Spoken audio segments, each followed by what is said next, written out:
Bienvenidos a este cuarto episodio de Genética y Mente. Hoy tenemos el honor de conversar con una de las figuras más reconocidas de la genética clínica en España. Ella es la doctora Teresa Perucho, para hablar de cómo los genes influyen en nuestra salud, desde enfermedades hereditarias, celiaquía y la medicina personalizada.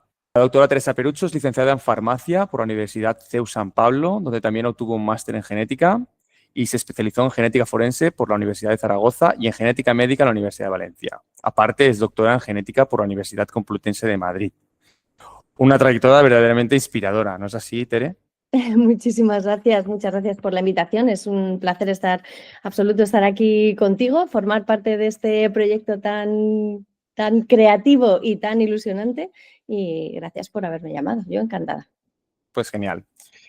Pues bueno, vamos al lío, vamos a hablar de genética clínica y enfermedades hereditarias. Así que, Teresa, ¿cómo definirías la importancia de la genética clínica en la medicina actual de hoy en día, de 2025? Me parece básica. O sea, yo trabajo en una clínica, trabajo en la Clínica Universidad de Navarra, en la sede de Madrid, y soy la genetista clínico. Y a mi consulta me mandan pacientes todas las especialidades médicas. Y cuando digo todas es todas. Bueno, yo creo que todas. El otro día hice un barrido de qué especialidades me habían mandado pacientes y son 18 especialidades en total. Por supuesto, pediatría, neurología, ginecología, oncología, por supuesto. Cardiopatía. Pero es que por cardiología, pero es que también derma me ha mandado pacientes, anestesia me ha mandado pacientes, ha habido un paciente que no se ha despertado de una anestesia que tenía que ser muy rápida, o sea, en el fondo, lo que no se ha despertado, no, que le ha costado despertarse 2 días en vez de 15 minutos, pero que tenía un problema en una enzima, metabolizaba mal la acetilcolinesterasa. Pero quiero decir que es básico, que es transversal, o sea, mi consulta es un apoyo fantástico para todos aquellos médicos que no han estudiado genética en su carrera y que necesitan de la genética para diagnosticar, pronosticar, prevenir y tratar. Es que la genética, en el fondo, te da una visión totalmente de 360 grados. No solo diagnostica, nosotros podemos ayudar a los pacientes a prevenir, a predecir. La genética predictiva predice, luego ya se puede prevenir con esa información, y a tratar también con la farmacogenética. O sea que en el fondo, o sea, la genética clínica es básica en la medicina. No es que haya una parte de la medicina que sea la genética, es que para mí es la genética y la medicina es una parte de la genética. Si no lo digo yo, esto no lo dice nadie. No lo dice nadie. ¿Y qué papel juegan estos estudios genéticos en el diagnóstico precoz de las enfermedades hereditarias? Pues hay algunas enfermedades que para diagnosticarlo hace falta un estudio genético, porque los síntomas son tan similares A o otros. son enfermedades donde es muy difícil saber exactamente qué tipo de epilepsia tiene, qué tipo de distrofia tiene, si no se hace un estudio genético. Entonces, cuando empiezan a aparecer los primeros síntomas y no se sabe muy bien por dónde tirar, la genética es la que da la clave, es la que pone nombre y apellido en base a la mutación o a las variantes que se han encontrado, nombre y apellido a la patología que tiene. Imagínate esto cuando los síntomas son tan precoces que ni siquiera se han identificado de una forma tan categórica. Entonces, la genética ayuda muchísimo. En el diagnóstico precoz, muchísimo. ¿Y cuáles son los retos que te encuentras en el asesoramiento genético a pacientes y familiares? Porque, claro, me imagino que no será lo mismo diagnosticar una patología o una celiaquía que diagnosticar algo serio. Bueno, la celiaquía, la enfermedad celíaca es algo serio. No digas lo contrario. Vale, el no. 1% de la población estaría Mi pareja es celíaca, pero bueno, puede tener una vida normal, simplemente no puede tomar ciertos alimentos. Me refiero a una enfermedad que puede acortar la vida o te puede disminuir la calidad de vida. Sí, o que es una forma en que en cuanto le diagnosticas a alguien sabes que va a durar poco tiempo, ¿no? Que es Claro, degenerativa o que exactamente. sí. Pues los retos más que yo encuentro más en el día a día son explicarle a veces a los pacientes y a los médicos la importancia del asesoramiento genético, porque aquí estamos en familia, sabemos lo que es la genética, sabemos la importancia que tiene el asesoramiento, que es explicar a los pacientes en qué consiste su patología, el riesgo de recurrencia, por qué estamos en esta situación, con qué probabilidad va a pasar más veces. O sea, toda esa explicación es vital, es acompañar al paciente en el proceso de asumir la enfermedad, de organizarse, tomar decisiones informadas. Hay que trasladarle toda la información disponible que tengamos. Pues a veces no valoran esta información. Se creen que metiéndose en Google o en ChatGPT se lo van a decir igual, o a veces no valoran esta sutileza de ver la respuesta del paciente y poder seguir informando, pero sabiendo exactamente qué es lo que le falta o qué es lo que no está entendiendo. O sea, el asesoramiento genético es un proceso de acompañamiento súper bonito a los pacientes y a las familias, porque en la consulta de asesoramiento genético, una de las cosas más curiosas es que está el paciente solamente físicamente, pero está toda su familia en el ambiente, por supuesto, en el árbol genealógico, en los antecedentes familiares que vamos preguntando y en las recomendaciones. Está su familia siempre. Entonces, no se puede desligar. Cada vez que un médico me cruza por el pasillo, Teresa, tengo un paciente que contarte, le pasa a ti, yo digo, ¿y tiene hermanos? ¿Y tiene padres? Y claro, los médicos también... Tienen que hacer una cascada familiar, claro. Claro, sí. Los médicos a veces tampoco ven la importancia de este asesoramiento genético porque no han estudiado genética en su carrera, entonces les falta la visión familiar.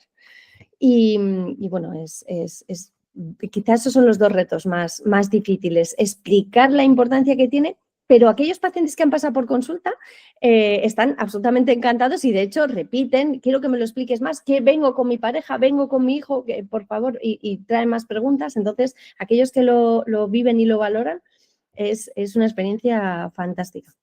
¿Crees, Teresa, que es importante hacer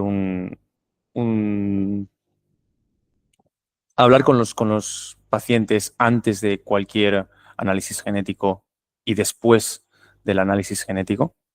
Absolutamente. Hay un asesoramiento genético preanalítico, el análisis genético, y un asesoramiento genético postanalítico. El asesoramiento genético es todo, el pre y el post también.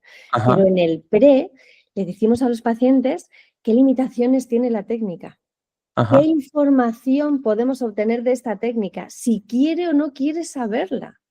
Porque él es dueño de su información, pero a veces podemos estar buscando una cosa y nos encontramos otra. Y nos tiene que dar permiso para buscar más cosas, pues eso, hacer los paneles más grandes o buscar en regiones donde no está la patología que estamos buscando. Pero toda esa información, explicar muy bien el consentimiento informado, que lo firme, eso lo tiene que hacer en la consulta preanalítica. Y una cosa muy importante es plantearnos ¿qué vamos a hacer con el resultado una vez que lo obtenemos? O sea, esto no es voy a hacer...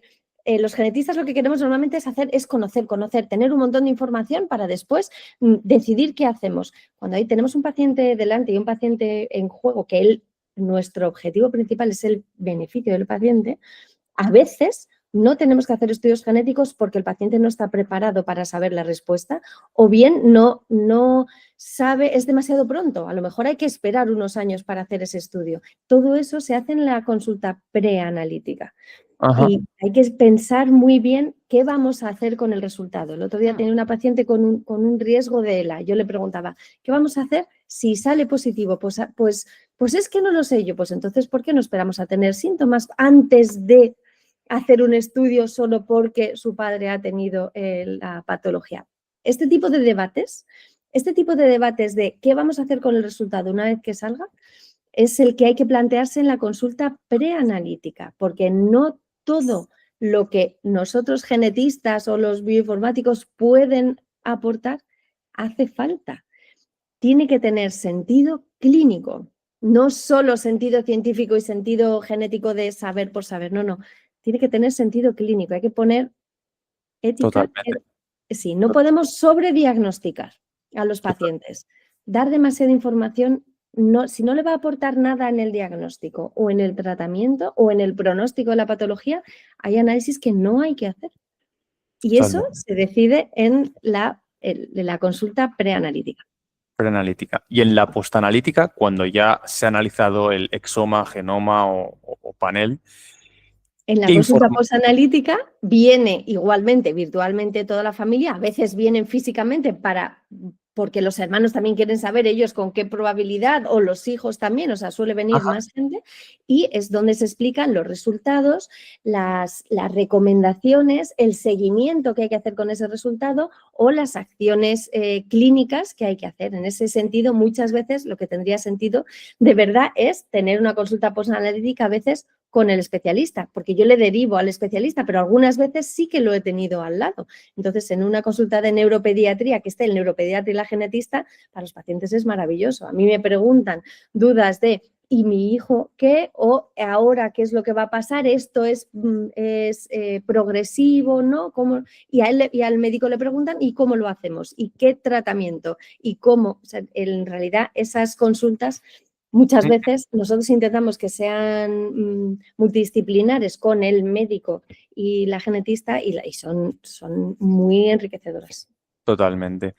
Y Teresa, ¿cómo se maneja un consejo genético en donde el resultado no es concluyente? Porque eso te habrá pasado. Lo que me ha pasado es un porcentaje muy alto de las consultas es explicar lo que es un abuso. No sé si te refieres a lo que es un abuso o que el resultado no sea informativo, porque viene el paciente y Las dice, dos ¡ay, qué bien! cosas. Ha Las dos salido cosas. negativo. Y yo, no, un resultado genético de un panel o de un exoma no es negativo. Si no hemos encontrado nada, solo decimos que no hemos encontrado nada, no que es negativo. No podemos asegurar que su patología no tenga una base genética. Simplemente sabemos que en estos genes que hemos analizado no hemos encontrado nada. Entonces es no informativo. Bueno, pero eso es buena noticia. Yo, pues, sí o no, depende, a lo mejor es también buena noticia encontrar una variante y saber exactamente qué patología tenemos delante y cómo se va a transmitir, si el siguiente hijo también tiene posibilidades de heredarla o no. Entonces, cuando tenemos resultados no informativos, a veces los pacientes, esto también se lo cuento en la consulta preanalítica, que Vale, lo a veces le explicas. ponen muchísima ilusión en un resultado o en el final de una prueba que puede ser el principio del camino. O sea, una variante de significado clínico incierto en una familia en concreto puede abrirle el pie a que a partir de ahora vamos a estudiar a los padres, a ver si es de nuevo, vamos a estudiar al familiar que también tiene la patología, a ver si podemos aportar más criterios en la clasificación. O sea, a veces es el principio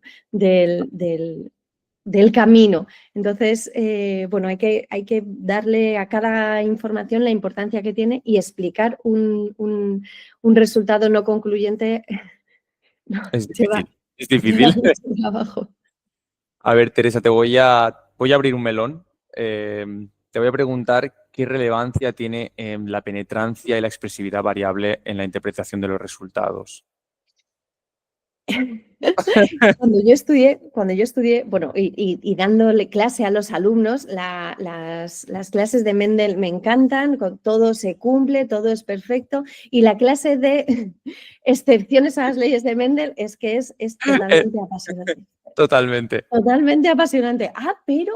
Pero, entonces, tener Hay un muchas paciente que tiene síndrome de Marfan con un abuelo que tiene síndrome de Marfan y que la madre no lo tenga, no es posible. Entonces, nos permite darle 100.000 vueltas otra vez a la madre, a la que está en el medio, para ver exactamente qué síntomas tiene, a ver si se nos ha escapado algo, porque la expresividad es tan variable que tiene un síndrome de Marfan subclínico que nadie lo haya identificado. O sea, la penetrancia y la expresividad lo que nos hace es quebraderos de cabeza de una forma muy, muy, muy creativa, lo estoy diciendo, es buscar, es ser como House casi, es intentar encontrar donde ya ha buscado todo el mundo, pues volver a mirarlo. Eso cuando tenemos que asegurarnos que el resultado, o sea, que el diagnóstico, tenemos que confirmar un diagnóstico, pero cuando el paciente no tiene síntomas todavía y tiene una variante que no tiene una penetrancia completa o que tiene una expresividad variable, explicarle a los padres que no sabemos el fenotipo que va a tener su hijo, que no lo podemos saber, es igual de frustrante para ellos. Pero pero en el fondo a veces les da tranquilidad, porque cuando algo no tiene una penetrancia del 100%, se agarran a ese porcentaje para decir, bueno, pues a lo mejor no me pasa, a lo mejor no es tan grave. O sea, también da esperanza, ¿eh? Lo que pasa es que es difícil de explicar. Qué buena respuesta. Jamás nadie me había dicho algo parecido. ¿De verdad? Es que yo soy muy positiva, intento ver el lado Sí, sí, bonito sí. de todo. De verdad, me has dejado helado. Muy bien, muy buena respuesta, ¿eh? Muy buena. Y, No me la y, había imaginado nunca. hombre, a mí o sea, es que algunas veces me ha dado muchísimo pie para explicar las cosas muy bien. O tuvimos unos pacientes, pues una vez en concreto, es que, bueno, yo, si te cuento el caso, como no voy a decir nombres ni nada, o sea, tuvimos un niño con piebaldismo que tiene un mechón blanco. Ajá. Se confirma el piebaldismo, tiene la variante perfecta, o sea, confirmadísima, la variante patogénica, viene a la consulta y ninguno de sus padres tiene piebaldismo. O sea, fenotípicamente no se les veía a ninguno de los dos. Yo pensando, aquí hay dos cosas, o una penetrancia incompleta o una no paternidad. Vamos a ver cuál. Esa puede ser. Le hiciste un estudio en trío. Sí. Sí, o sea, Claro. en este caso yo me centré en explicarles lo que es la penetrancia para no entrar en datos de otra índole que no me habían preguntado. Entonces hay que, por eso es que a veces Qué la buena. penetrancia Qué buena. da Qué una buena, Teresa. información muy útil. Vale. Hablando de predisposición genética, uno de los campos donde la genética ha tenido un papel crucial es la celiaquía, que hemos comentado anteriormente. Entonces, vamos a cambiar de bloque y te voy a preguntar, ¿qué sabemos hoy en base genética sobre la enfermedad celíaca? La enfermedad celíaca es una enfermedad. Una de las frases que más me gusta es que ¿se hereda la enfermedad celíaca? No, se heredan los genes de predisposición a enfermedad celíaca. ¿Pero un padre celíaco puede tener un hijo celíaco obligatoriamente? No. El 30% de la población tiene la genética compatible a enfermedad celíaca. ¿Por qué unos la desarrollan y otros no? Ojalá supiéramos la respuesta. No la sabemos. Hay intuiciones, si la microbiota, si la lactancia, si a lo que uno está expuesto o no, pero la realidad es que no lo sabemos. Entonces, lo único que sabemos es que cuando alguien no tiene la genética de la enfermedad celíaca, no desarrolla enfermedad celíaca. No lo podemos decir con una categoría absoluta porque la bibliografía dice que es el 99% de las ocasiones. En mi experiencia en el laboratorio es que de 8.000 celíacos solamente 2 no tenían la genética compatible con enfermedad celíaca, entonces 2 de 8.000 no es lo mismo que 1 de cada 100, pero bueno, la literatura dice que es el 99%, que se puede descartar la enfermedad celíaca con un 99% de probabilidad y la realidad es que se descarta. Eso es lo que la información que nos aporta el estudio de enfermedad, el estudio genético en enfermedad celíaca. O confirma una predisposición o descarta. Pero no, ojalá hubiese un diagnóstico de enfermedad celíaca que fuera una prueba y se confirmase, pero el diagnóstico de También enfermedad celíaca existe, es complejo. también existe la intolerancia al gluten, ¿no? Algo menos severo que la celiaquía, ¿no? No sé, hablo desde el desconocimiento. O sea, los celíacos, la enfermedad celíaca es una patología crónica de por vida en pacientes que están genéticamente predispuestos. Luego existe una sensibilidad al gluten no celíaca. Ajá. Y luego hay pacientes que tienen alergia al gluten y les salen manchas y tienen una reacción anafiláctica. Pero la sensibilidad al gluten no celíaca no es la enfermedad celíaca. Lo que hay que hacer es descartar la enfermedad celíaca y si el paciente sigue teniendo síntomas, por ahí puede ser una Ujú. vía. Hay médicos que rechazan la existencia de esta patología de sensibilidad al gluten no celíaca, o sea que No me digas. está un poco en entredicho porque es que como no se puede diagnosticar porque es solo por descarte, pues Ujú. es difícil de diagnosticar. Y Teresa, ¿qué genes y variantes están más implicados en la predisposición de la celiaquía? Porque he visto que hay varios estudios de famosos genes como el LA DK2.5, el DQ8 y el DQ2.2. ¿Me equivoco? No. Hay muchos genes que están asociados a enfermedad celíaca, pero que no se analizan en el día a día. En el día a día, en la rutina, los que se analizan son el HLA-DQ-A1, es un gen, el HLA-DQ-B1 es el otro gen, y lo que tú has Ajá. dicho son haplotipos y resultados, marcadores, que es el Ah, DQ2, DQ8 o half DQ2. ¿Vale? Los vale, nombres de los genes son HLA-DQ-A1 y HLA-DQ-B1. Y los vale. resultados son el DQ2, el DQ8 o el HAL DQ2. Y lo que Ah, hay que hacer, pedir a los laboratorios, es que hagan siempre un estudio completo, que miren todos los DQs, porque hay laboratorios que solo miran DQ2 o DQ8. Y si el paciente tiene un half DQ2, no lo analizan, le dicen que no lo tienen y eso es un falso negativo. falso negativo. Así que hay que hacer un tipaje completo, siempre, sea el laboratorio que sea, pero siempre que el paciente exija un tipaje completo. Y a mí los pacientes celíacos, lo he dicho siempre y me encantan, porque yo creo que son los pacientes más motivados, o sea, o sea, es un fenómeno de estudio. Son pacientes que han conseguido que los médicos cambien la forma de diagnosticar, de tratar. Son ellos los que empujan a los médicos a mejorar su forma de diagnosticar. Y están, vamos, yo les alabo muchísimo siempre. Ojalá otras patologías fuesen como los celíacos. Es verdad que lo hacen porque no han tenido más remedio tener que enseñar a los médicos a diagnosticarles. Y esa parte sí es un poco triste, que tengan que ser ellos los que le enseñen. Pero es que no hay quien les calle. Están siempre peleando y siempre persiguiendo y lo hacen fenomenal. Ajá.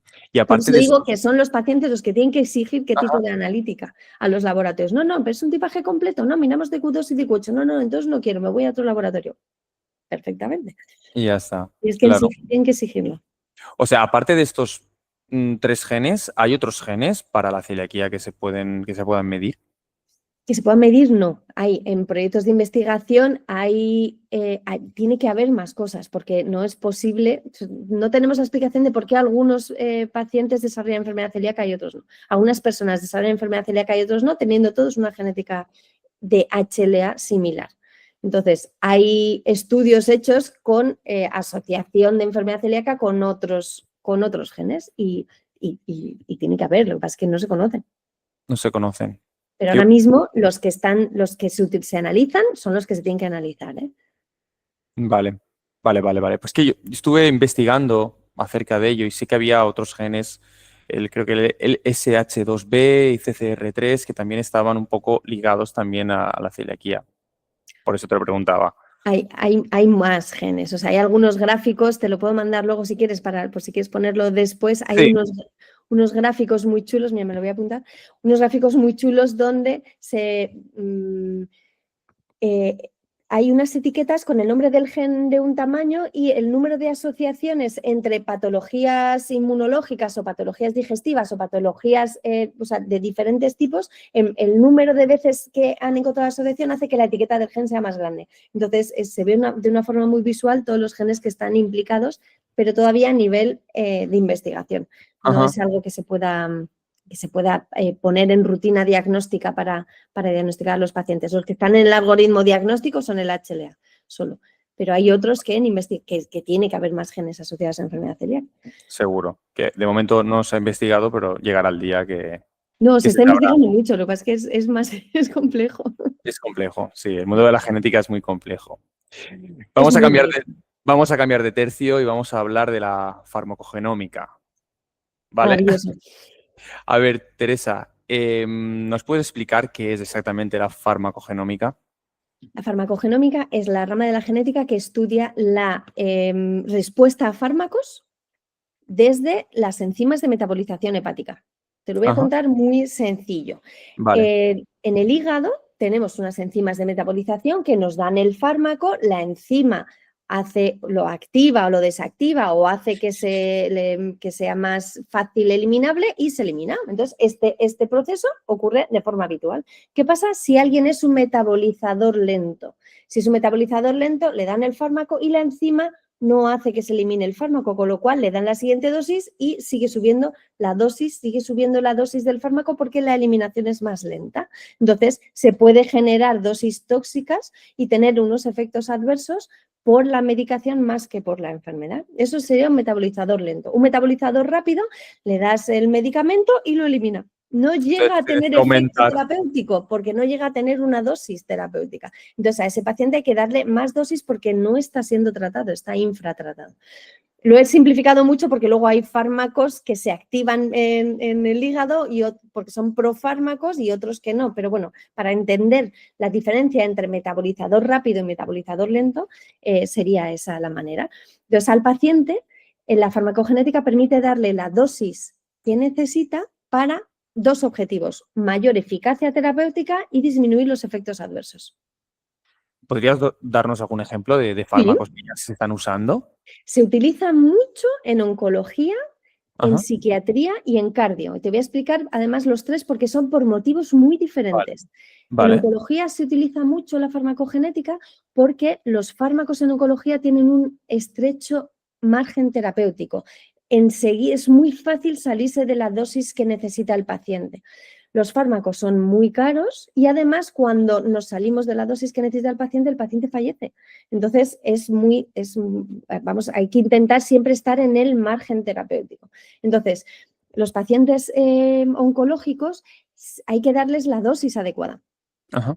Te estoy hablando de farmacogenética germinal, luego vamos a la farmacogenética somática, que es un paso más allá, ¿vale? De acuerdo. En oncología es por eso, es para darle al paciente la dosis necesaria desde el primer momento.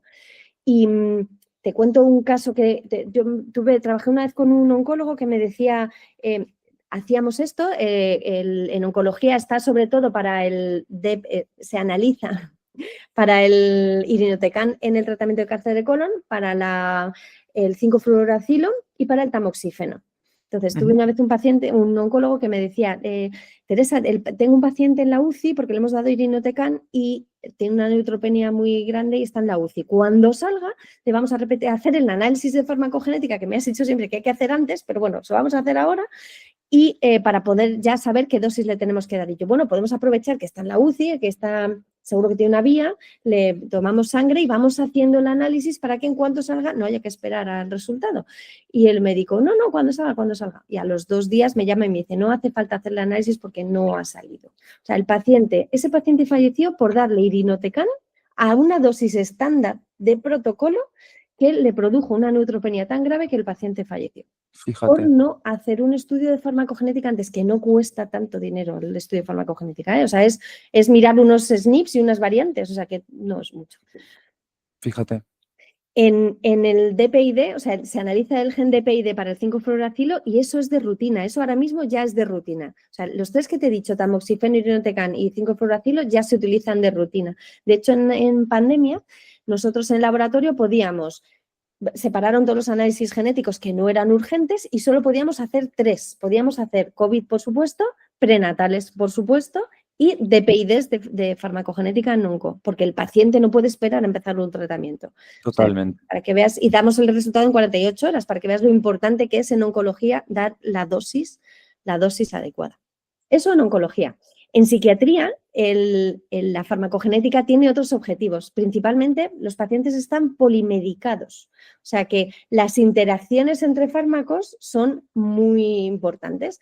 Y además, en psiquiatría, un paciente que tiene una depresión no sabe decirte tan fácilmente si está siendo efectivo el tratamiento o no. O sea, no es un biomarcador que podamos medir.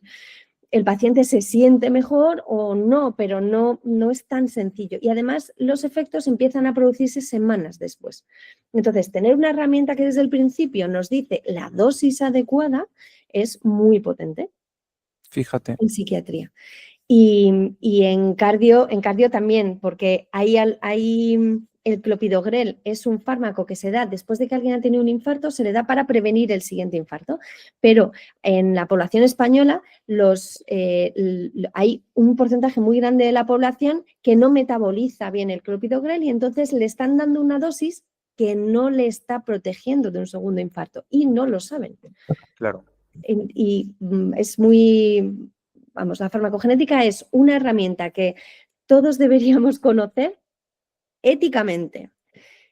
Ofrecerse a los pacientes, no podemos no ofrecerles una cosa que solo va en su beneficio. Hay a veces algunos hospitales lo ponen en marcha porque ya han tenido una demanda de alguien que pues que se podía haber evitado, pero no hay que hacerlo por motivos legales, hay que hacerlo por motivos éticos. Es algo que podemos ofrecer a todos los pacientes y además ya está en cartera de servicios, o sea que es que los pacientes podrían ir a cualquier hospital español y pedir un estudio de farmacogenética. Lo que pasa es que no lo saben, pero es básico. Pues desde aquí hacemos un llamamiento a todos aquellos que nos escuchen y tengan dudas, que ya lo dice Teresa, que vayan a cualquier hospital y que lo pidan. Y que lo pidan. Entonces, a ver, sé que lo he explicado antes un poco, a ver, pero ¿qué importancia tienen estos polimorfismos en la metabolización de los medicamentos? Si puedes indagar un poco más en ese aspecto. Sí, podemos decir a los pacientes si son metabolizadores rápidos, lentos, ultra rápidos, ultra lentos. Hay muchísimos fenotipos diferentes. Para poder saber qué fenotipo es el paciente, analizamos el genotipo que tienen esos genes. Hay genes, los genes del citocromo P450 que hemos estudiado tanto, son genes de metabolización hepática y luego también tenemos genes transportadores de fármacos o genes que determinan la unión molécula-receptor. O sea, hay diferentes genes en farmacogenética, no solo los citocromos, que nos dan información sobre cómo se va a comportar el fármaco. O sea, todos los genes que estén implicados en la absorción del fármaco, en la distribución, en la eliminación o en la metabolización, todo el recorrido que hace el fármaco en el cuerpo, son los que se pueden analizar.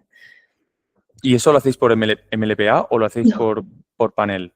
A raíz de SNPs, ni siquiera un panel. Bueno, se puede hacer por panel, lo que pasa es que es muchísima información, pero lo puedes hacer por una raíz de SNPs porque puedes buscar puntos concretos directamente. La técnica que tenga el laboratorio ya puesta en marcha es perfectamente válida. Vale, vale. Hay laboratorios que empiezan directamente con un array de SNPs porque es más económico, pero el que tenga ya un exoma en marcha, perfecto también. Lo que pasa es que hay regiones que no son codificantes, entonces hay que adaptarlo un poco. Claro. Vale, Teresa, una pregunta. ¿Qué obstáculos hay en la implementación de la farmacogenómica y en general comparando España en otros países? Te lo pregunto porque sé que la especialidad de genética en España ha llegado, pero ha llegado súper tarde y aún no se está implementando. No ha llegado todavía. ¿No? Bueno, han dicho... Que dijeron que este 2026, ¿no? Sí, pero es que yo hasta que no lo vea publicado en el BOE no me lo voy a creer, perdóname, Jordi. Lo estamos... O sea, Pues, lo créeme que están... que yo lo leí, por eso te lo he dicho. Sí, Que este sí, sí, 2026 se va a implementar por vía se va a MIR. implementar. Entonces, están desarrollando ahora el tipo de formación que tienen que van a seguir las personas que se formen.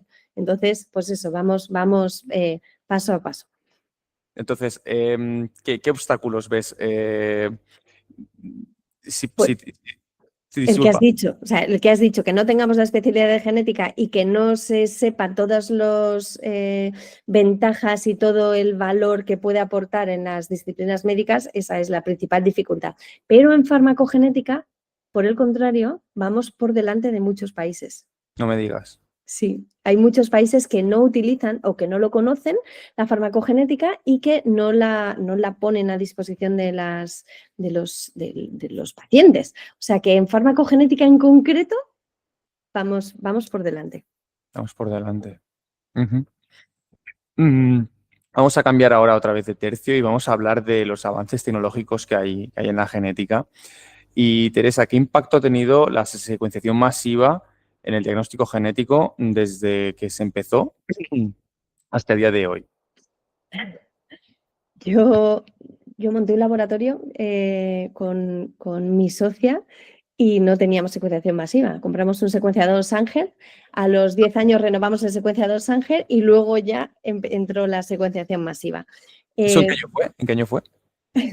Fue en el 2003.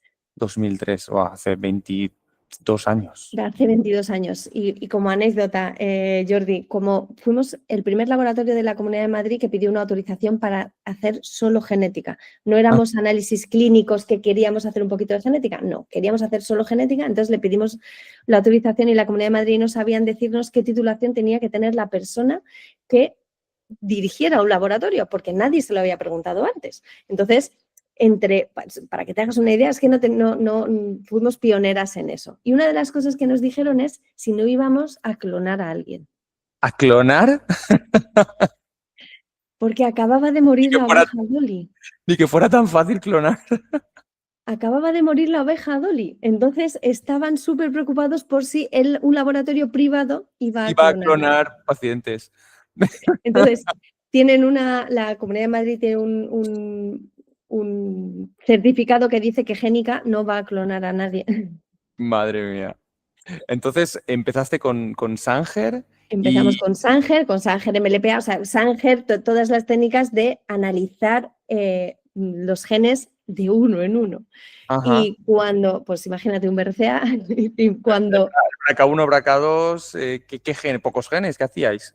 Sí, poquitos, eran diagnósticos muy concretos, pero sobre todo cuando teníamos un diagnóstico que hacer que implicaba varios genes o que el primer resultado no, en este caso sí puedes decir que es negativo porque no hay nada en el BRCA y tienes que seguir al siguiente gen, pues se alarga muchísimo en el tiempo. O sea, que es que la secuenciación masiva lo que ha traído sobre todo es rapidez y permite hacer diagnóstico diferencial. Una de las cosas que a mí me gusta más es que en el mismo panel de epilepsias, que sabes que la epilepsia de este paciente es de este tipo, metes más por si acaso y haces ya de paso diagnóstico diferencial. Entonces es hacer una cantidad de información en poco tiempo muy valiosa y al paciente y al médico le das una ayuda y una información muy útil en poco tiempo. O sea, es que el objetivo ha sido, eso yo creo que es lo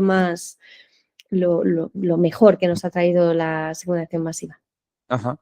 ¿Y qué papel juega hoy el exoma completo? ¿Y cuándo lo recomendarías y cuándo no lo recomendarías? Por ejemplo, a cualquier persona que se quiera hacer un exoma por cualquier patología o lo que sea. ¿Hablas de exoma completo frente a exoma clínico, exoma completo frente a genoma o exoma completo frente a exoma en trío? Pues los tres. Los tres. Me vas a explicar un poco a grandes rasgos los tres. El exoma completo frente al exoma clínico o frente a un panel, la verdad es que nos da una información a veces demasiada. O sea, a mí me gusta acotar un poco porque es posible, es verdad que en el laboratorio se secuencia todo el exoma y se analizan virtualmente solo unos genes, nos permite no encontrar hallazgos incidentales. Lo hemos mencionado antes de pasada, pero es que los hallazgos incidentales no conviene encontrarlos, o sea, no nos aportan nada clínicamente para lo que tiene el paciente en este momento. Entonces, acotar lo que tenemos que analizar, en principio, a priori, para mí siempre me parece buena idea. Sobre todo si de donde venimos es de una duda concreta. El paciente tiene estos síntomas, entonces filtras por HPOs y analizas esos genes. Según el fenotipo del paciente, claro. Claro, siempre en función de los síntomas que tenga el paciente. Cuando el paciente tiene unos síntomas muy dispares o bien no hemos encontrado nada en un panel virtual, entonces sí se recomienda un exoma completo o un exoma en trío. A mí el exoma en trío es lo que más me gusta desde el principio, sí. Por las variantes de novo que puedan haber. Claro, porque nos da una información fantástica. Nos dice exactamente qué es lo que tiene el paciente que no ha heredado de sus padres. Y de todas las variantes que podemos encontrar, porque todos somos tan diferentes que tenemos muchas variantes diferentes unos de otros, no filtramos, o sea, filtramos sin tener en cuenta aquellas que ya tienen los padres, que a priori son sanos y son asintomáticos, entonces no estarían relacionados con los síntomas que tiene el paciente. O sea, por ejemplo, por supuesto en función de la patología, pero para los retrasos en el desarrollo en neuropediatría, los exomas en trío nos dan mucha información. ¿Y los genomas? ¿Cuándo los analizarías? Sí quiero responderte a esa pregunta. Porque yo ahora mismo... Yo no he analizado aún ningún genoma, ¿eh?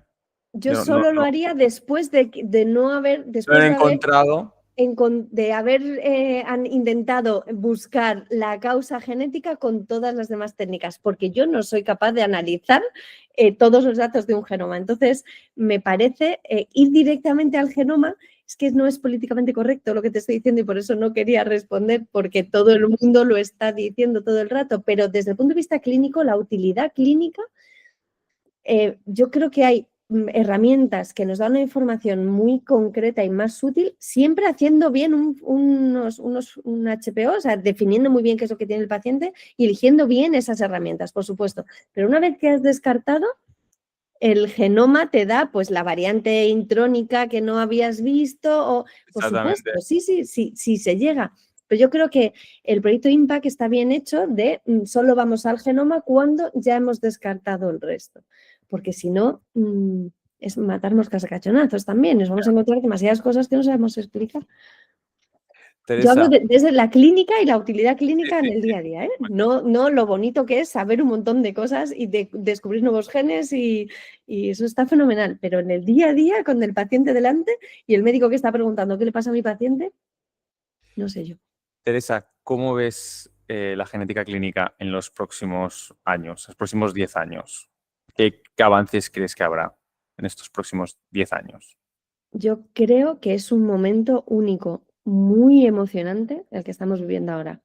Muy emocionante. O sea, yo llevo trabajando en genética pues 25 años y me parece que lo que estamos viviendo ahora y los avances que hay y que cada día se descubren regiones nuevas, las secuenciaciones largas, o sea, cada día es un momento apasionante.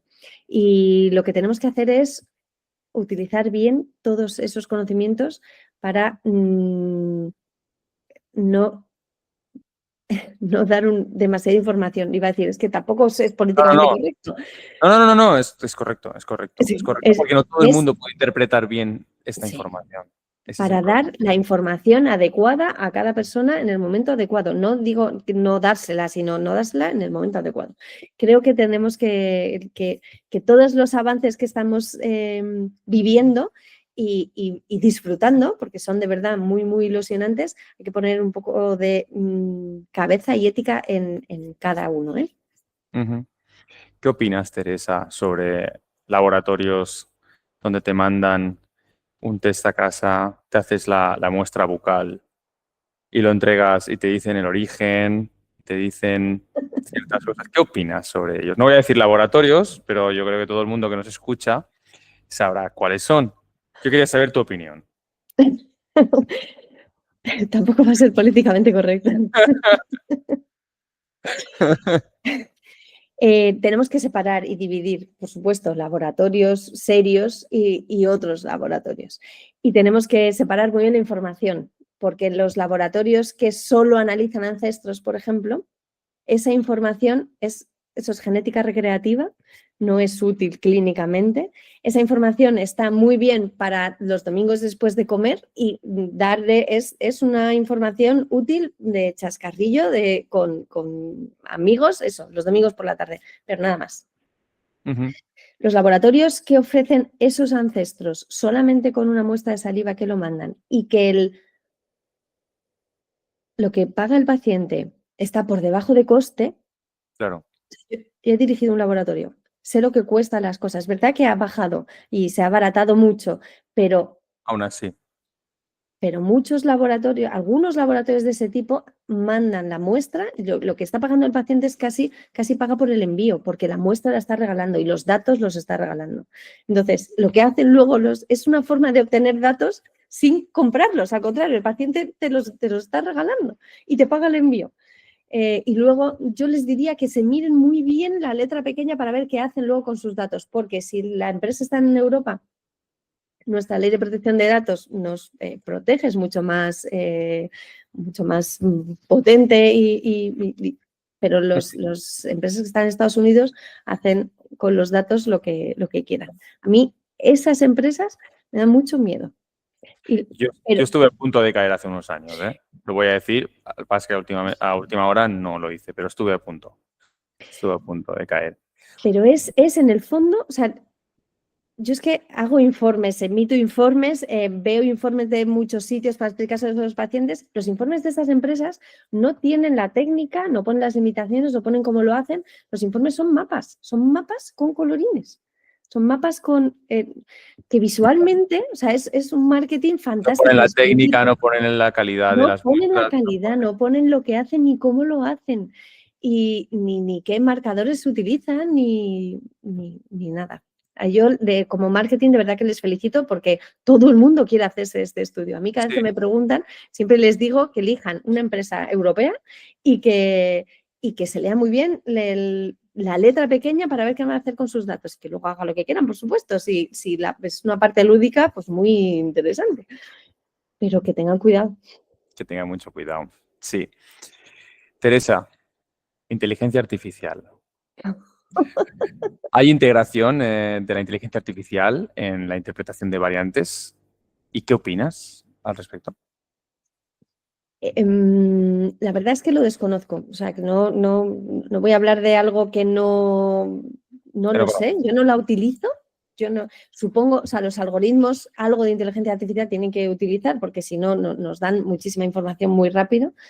La inteligencia artificial siempre tiene que tener un humano al final, pero igual que una inteligencia artificial que analiza mamografías para intentar identificar el punto más pequeño que en el futuro podría llegar a ser maligno y luego está el radiólogo que lo firma. Pues esto yo creo que nos tenemos que apoyar en ella porque nos va a dar una ayuda muy importante para analizar todos los datos que se generan y que el humano siempre está detrás. Totalmente, totalmente. Pienso igual que tú. Yo creo que la inteligencia artificial ha venido para quedarse. Sí. Y como tú dices, llegará el momento en que la inteligencia artificial hará mucho del trabajo que ahora hacemos, pero también se tendrá que revisar más o nacerán otros tipos de trabajos para validar lo que Justo. la inteligencia artificial nos dice. Justo. Y estará fenomenal, pero si hay procesos que se pueden hacer más rápido y procesando más información, fantástico, bienvenido sea. Sí, o sea, esa parte fenomenal. Y después el genetista profesional validando al final. Vamos a cambiar de tercio otra vez y vamos a hablar de divulgación y educación en genética. Teresa, ¿por qué crees que la formación en genética todavía es insuficiente en muchos ámbitos sanitarios? ¿Qué por qué? Sí. No lo sé, no sé por qué, cuando es algo tan sumamente importante y tan básico y que puede ayudar tanto a prevenir, a tratar, no sé por qué, porque es cultural y llevamos tanto tiempo haciéndolo de esta manera y nos ha costado cambiar, porque hay poderes que no quieren soltar su parte de genética porque como la genética ahora mismo ha estado muchos años sin cuidar y sin ponerle base, entonces ha habido diferentes profesionales que han cogido su trocito porque hacía falta dar una respuesta a los pacientes, por supuesto. Entonces ahora está ya más desmembrada todavía de lo Qué buena, que qué debería estar. buena, qué buena esa respuesta. ¿Y cómo acercarías a esos médicos que, como tú has dicho anteriormente, no han estudiado? ¿Cómo acercarías para que hubiera más apoyo genético en el diagnóstico? ¿Tú cómo lo harías tú? ¿Poner más Yo lo que genetistas? hago, yo en mi hospital lo que hago es hago sesiones clínicas a cada especialidad. Y hago sesión clínica de genética en pediatría, genética en neurología, genética en psiquiatría. Y a los 2 meses es farmacogenética en pediatría, farmacogenética en neurología, farmacogenética en psiquiatría. O sea, necesitan Sí. formación para que vean que son, que la base de algunas, que no tienen por qué saberlo todo, sino que todos nos complementamos. Y la verdad es que los médicos con los que trabajo más son aquellos que han tenido un paciente que les ha costado resolver y que la genética es el que les ha dado al final el pie. Y cuando lo hacen una vez, entonces ya es, pues iba a decir es adictivo, no, pero ya se les ocurre, se les enciende la bombilla de, uy, voy a preguntarle al genetista enseguida, porque realmente es una herramienta y una muy, muy potente y no tienen por qué saber de genética. Pero además es que aunque hubiesen estudiado genética en su carrera más, aunque hubiesen estudiado 2 o 3 asignaturas más, los que interpretamos variantes somos nosotros, los que decimos esta técnica sí, esta técnica no, somos nosotros. Una vez tuve una conversación con un neurólogo, yo me presentaba, soy la genetista. Uy, la genética. Yo no creo en la genética. Me dice un neurólogo. No me digas. Pero esa frase me ha dolido en lo más profundo. ¿Pero por qué no? Dice, ¿por qué tiene un paciente que se ha gastado 2.000 euros y no le habéis dicho lo que tiene? Y yo, ¿pero qué síntomas tenía? Me va diciendo los síntomas. Digo, pero eso es un Steiner. Pero eso es que con un exoma, que es lo que ha pagado por 2.000 euros, que no sé en dónde, pero bueno, es que la técnica que habéis utilizado no le da la respuesta a su pregunta. Entonces, está mal planteado desde el principio. Es al contrario, necesitáis un genetista para evitaros casos así. Totalmente. Sí. Teresa. Vamos a ir terminando y te voy a hacer una pregunta que será otro melón. CRISPR, ¿qué opinas? ¿Qué opinas? Sé sincera. Es una herramienta muy potente para curar enfermedades. O sea, hacer terapia génica con CRISPR y en la clínica de Navarra, que hemos conseguido que una niña vuelva a oír después de utilizar la técnica CRISPR, a mí me parece súper, súper potente. Es verdad que hay que hacerlo me preguntan a veces los pacientes, si en mi enfermedad no puede ser, yo, mire usted usted tiene trillones de células. Esto se utiliza ahora mismo en órganos muy concretos, pequeños, donde es más fácil conseguir que todas las células expresen la proteína que falta. Pero en esos casos es muy potente. Hay que utilizarla bien, como todo. Vale. Yo creo que aún está en pañales. Yo Sí. creo que es una técnica que es muy puntera, pero aún está en pañales y se está utilizando también en otros ámbitos, no solo la genética clínica, también en la arigenómica y en otros, pero bueno, aún... Ya, me gustaría traer a Lluís Montoliu para que nos explicara sobre ello. Así que vamos cerrando y te voy a hacer ahora una serie de preguntas rápidas, divertidas, sobre la genética, ¿vale? Para que me respondas. Tienen que ser rápidas, ¿vale? Vale. Gen favorito y por qué. Esto no me lo esperaba. Claro. Pues el otro día tuve una paciente con un gen, con una variante en un gen que son mis iniciales, TTPA. Y entonces me encantó. Dije, este ya no se me olvida. No. TPA. TTPA, sí, era... TTPA. Ostras. Pero no tengo una base, más emocionante. Si pudieras secuenciar el genoma de algún personaje público, ¿a quién elegirías y por qué? Puede ser de hoy en día o pasado. Puede ser de... Puede ser Disney, Napoleón. o sea, puede ser de dibujos animados también. Bueno, yo me refería más a una persona histórica, rollo Einstein, Hawking, yo qué sé, o no sé. Pero sí, di lo que quieras. A mí Gandhi me gustaría. Gandhi, ¿por qué? Tiene que tener algo, o sea, la bondad que tenía tiene que tener algún SNP diferente que lo exprese. ¿Y te imaginas encontrar un PRS de bondades y no solo asociado a cáncer? Estaría fantástico. Pues yo creo que algo ahí habrá, seguro. Seguro. Vale, un fármaco que te parece ejemplo en medicina personalizada. ¿Un fármaco? Sí. El irinotecan. Poder decirle a un paciente antes de darle irinotecan qué dosis para que no le cause neutropenia, sí. Vale. Si pudieras pasar una tarde en el laboratorio de cualquier científico de la historia, ¿cuál sería? Marie Curie. Marie Curie. Bueno, tendrías que ir con un traje de plomo, ¿eh? Sí. Marie Curie o Rosalind Franklin, pero sí, yo creo que Marie Curie sería la primera. Vale. Canción o grupo que te pondrías de fondo mientras analizas las secuencias o mientras analizas cualquier exoma. Gattaca. La banda sonora o la peli? La banda sonora de Gattaca para darme cuenta de la importancia de dar la información adecuada y no pasarme de información. Qué buena la peli, ¿eh? Sí. Y es vieja, ¿eh? No es actual. No es actual. Sí. Pues mira, más jodido la última pregunta que te iba a decir. Si la genética fuera una película, ¿cuál sería? Y me has dicho, pero si la genética fuera una película, ¿qué sería? ¿Ciencia ficción, drama o comedia? Ciencia ficción no, porque no, ciencia ficción, cuando alguien me dice, la genética es el futuro, y yo, no, es el, digo, no, hombre, no, me dice es el presente, y yo, para mí es el pasado, o sea, yo llevo viviendo de la genética más de 20 años, o sea, que ciencia ficción no es una realidad Actualidad. absoluta. Drama tampoco, porque no es dramática, es que es muy bonita.